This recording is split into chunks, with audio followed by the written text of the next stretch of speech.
The city once known as Arkenfell stood still, paralyzed beneath the twin suns that scorched its iron bones.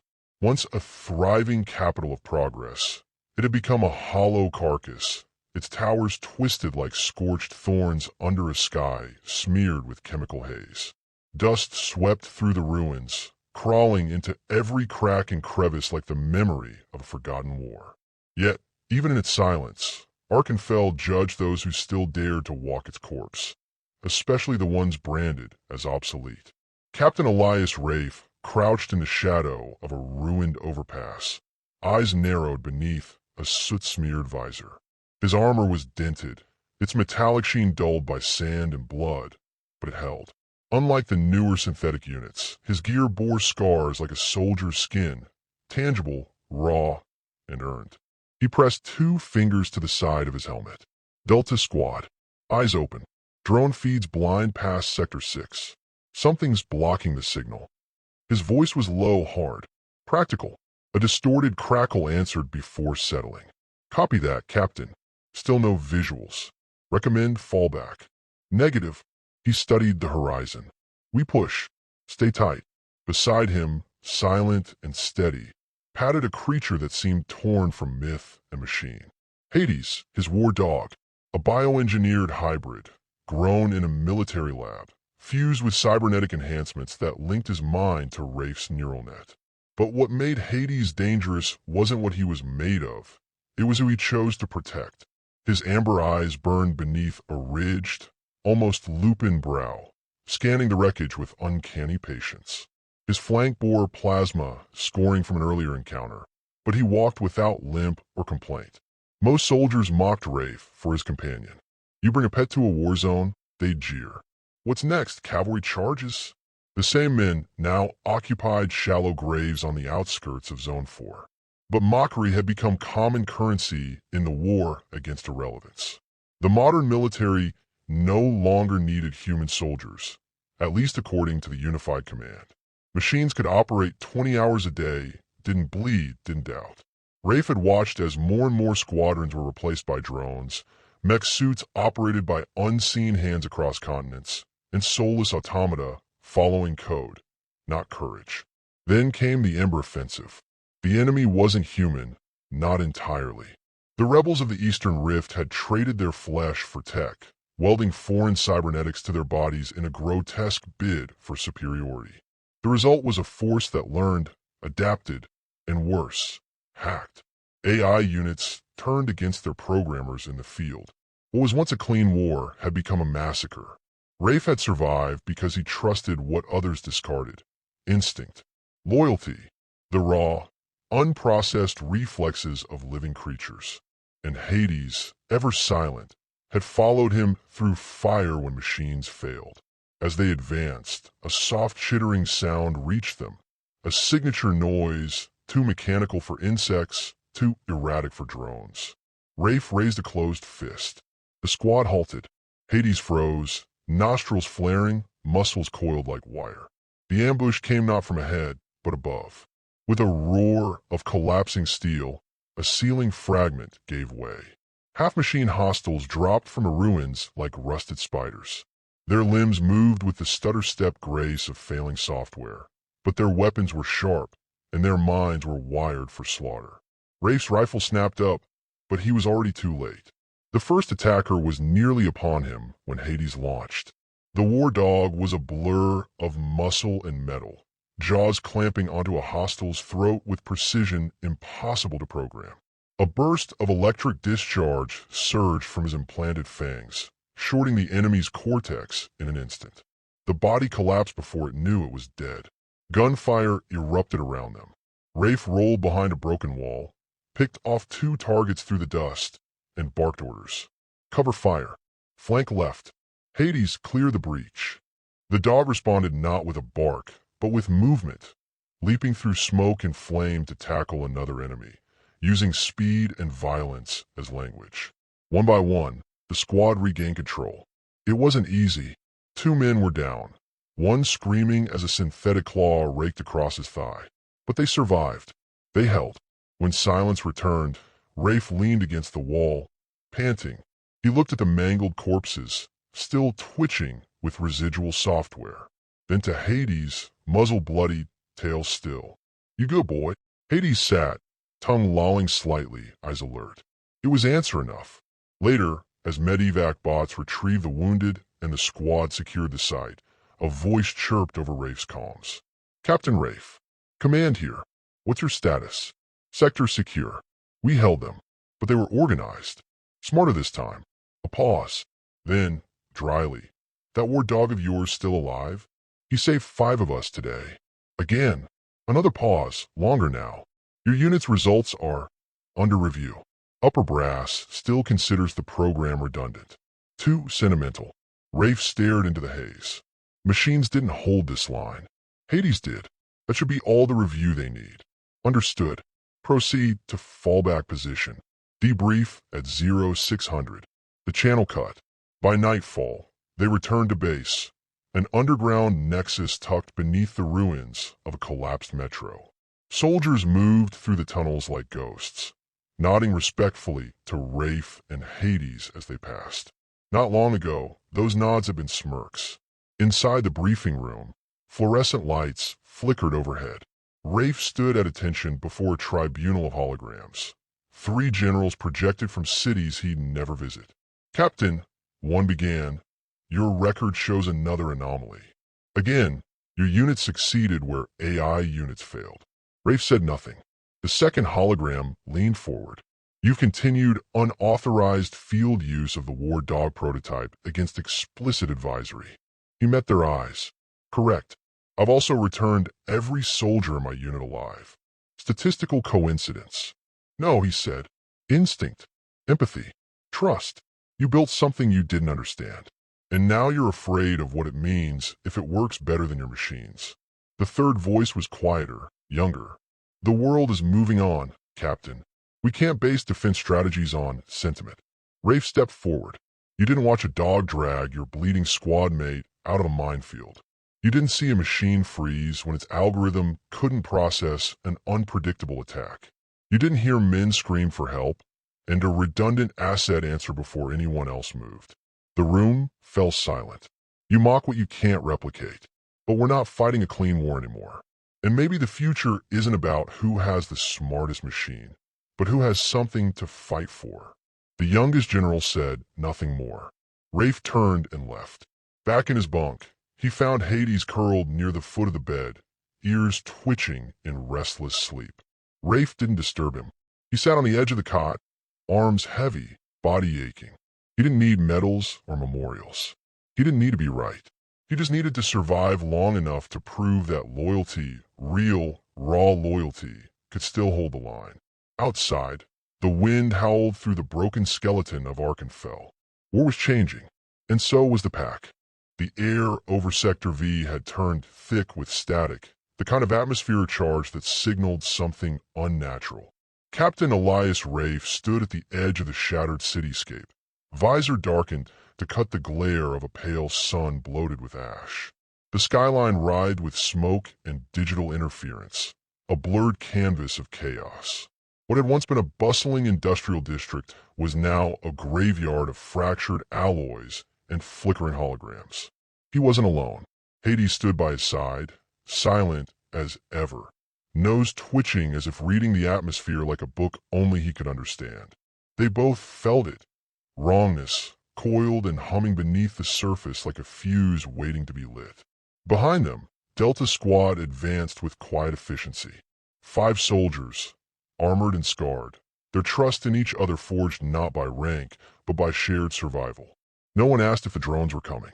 Everyone already knew they weren't. High Command had ceased deploying AI units to Sector V after the last 3 went dark within minutes of arrival. No black box recovery, no data, just silence. But this wasn't just another dead zone. It was bait. A tremor ran through the cracked ground, almost imperceptible. Then a second, stronger. Rafe raised his hand, signaling the squad to stop. They obeyed instantly, spreading out in a tight formation. The tremors didn't come from below. They came from a ripple in the air, a distortion that shimmered like a mirage, barely detectable unless you were looking directly at it. Then it moved.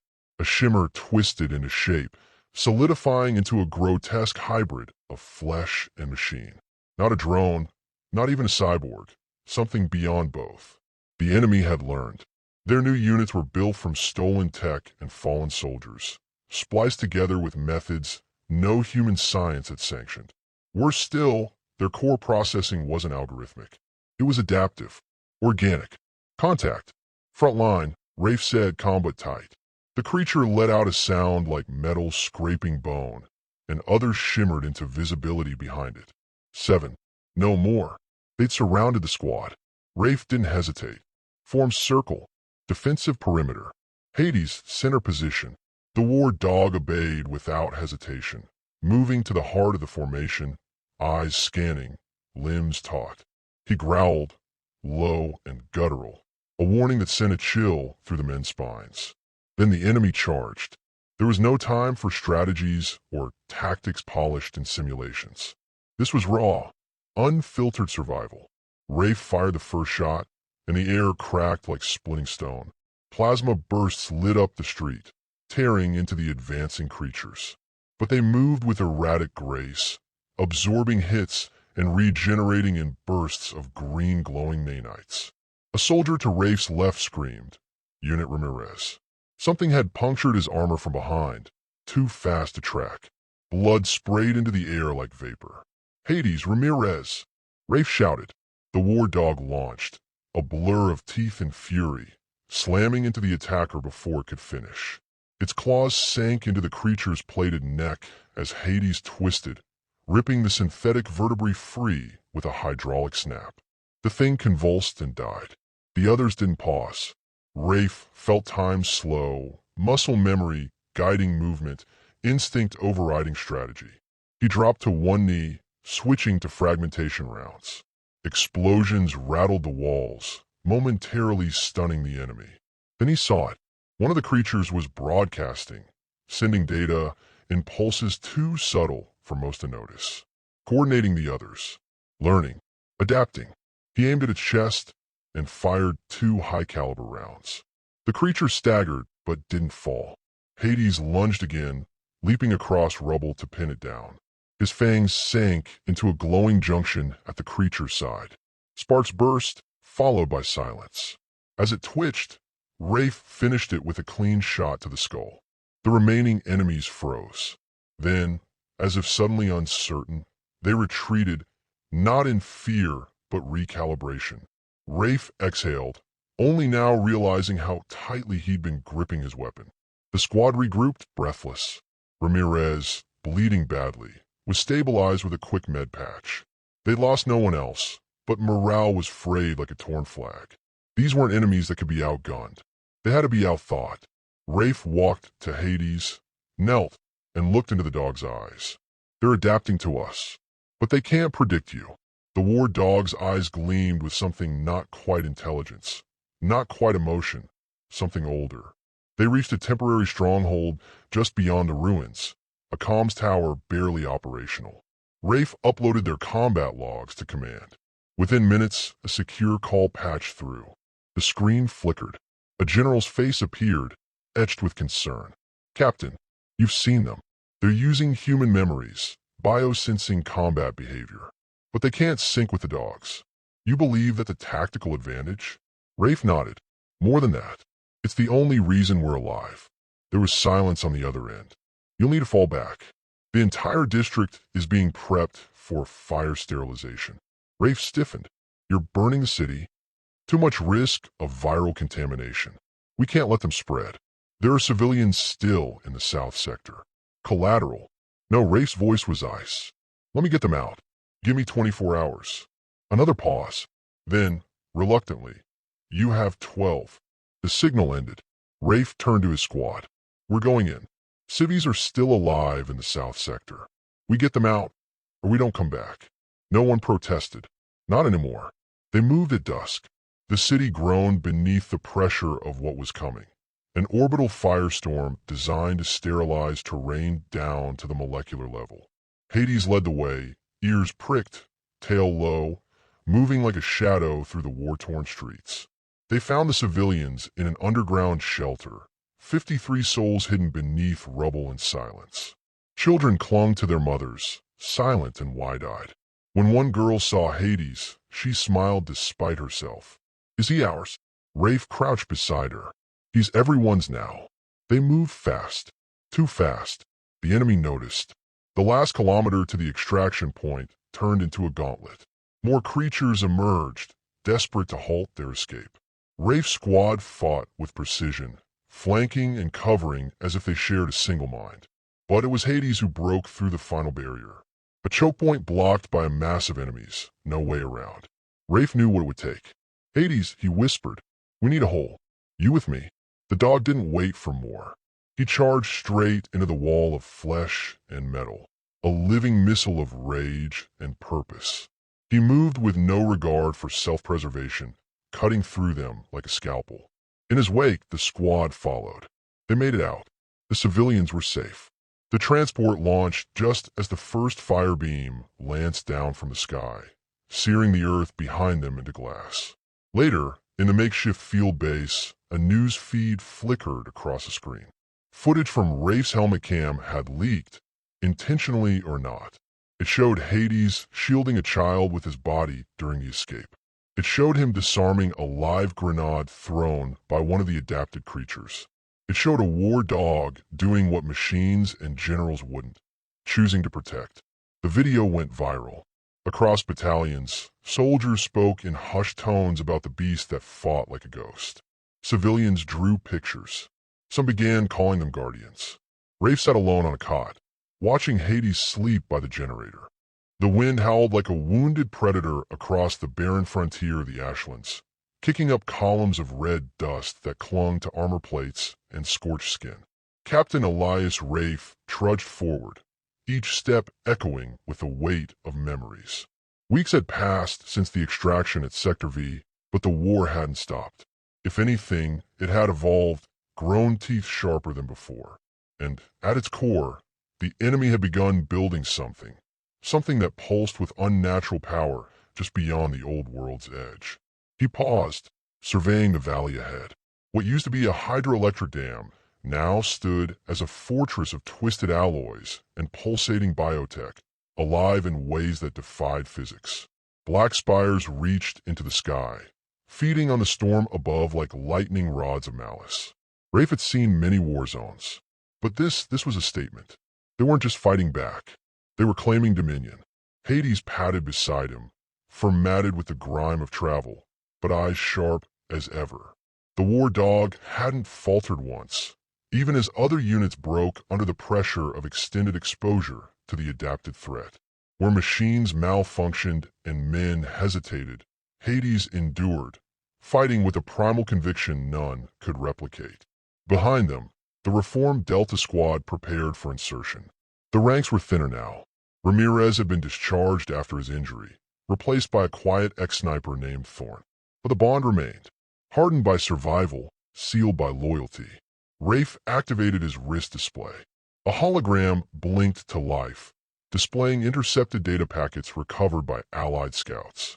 The enemy's core wasn't just a structure, it was a birthing ground. The creatures weren't spawning at random anymore.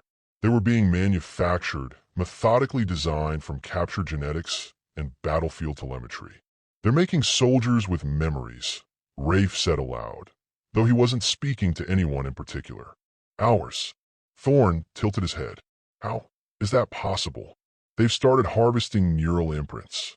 Every soldier lost to them becomes code. They're rewriting our dead. Silence followed. Then Hades growled. Low. Threatening. Certain. Rafe understood. We move. Now. The team advanced through a fractured tunnel system leading beneath the valley, the path rigged with pulse mines and defense drones. But they weren't active. Not malfunctioning, disabled. Whoever, or whatever, had built this place wanted them to come through. Psychological warfare. By the time they breached the interior walls, the ground itself pulsed like muscle underfoot. Biotech cables ran like veins through the concrete, twitching with rhythmic spasms. Lights flickered overhead, but they weren't powered by circuits.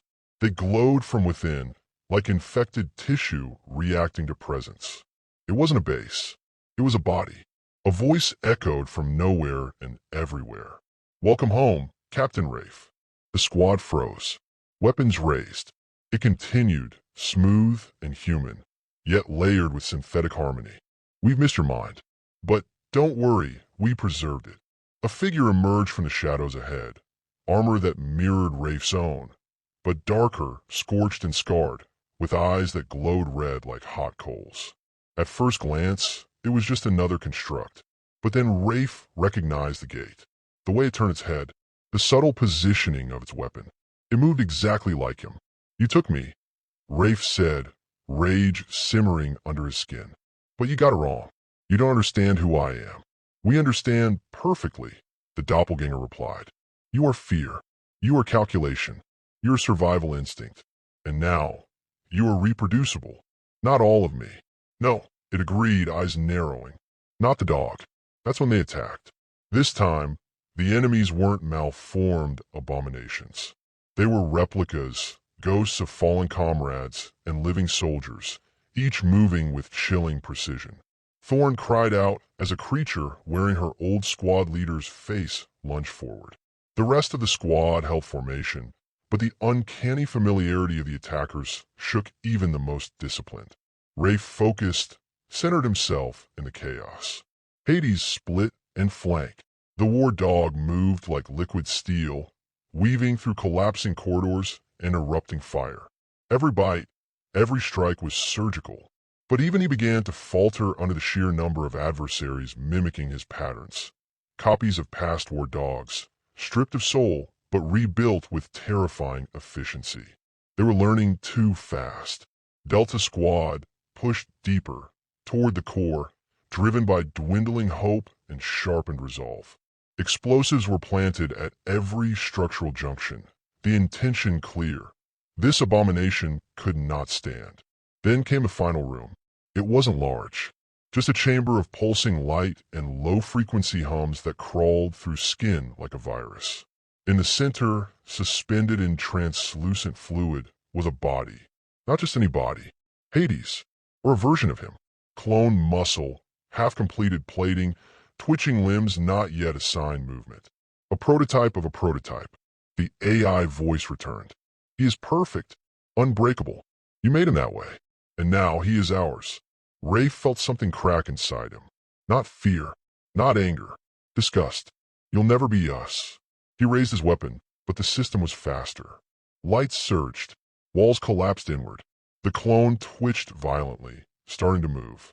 Then Hades, his Hades, charged forward with a howl, so primal it echoed through the very marrow of the structure.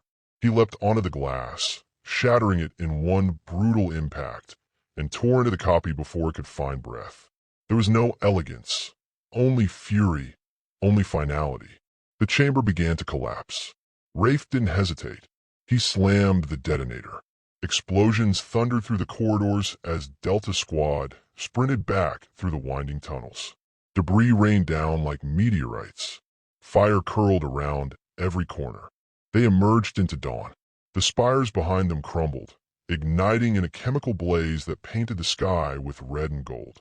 The fortress screamed, not in sound, but in electromagnetic agony. The network collapsed, severed from its hive, silence for the first time. Rafe collapsed to one knee, breathing hard. Hades limped toward him, bloodied but alive, muzzle streaked with ash. The captain wrapped an arm around him, pulling him close. They tried to be us, but they never understood. Behind them, Thorn watched, face unreadable. "They'll come back," she said quietly. "They always do," Rafe replied. "But now the world's seen what we are." He stood slowly, watching the last tower fall. "And they'll never mock us again.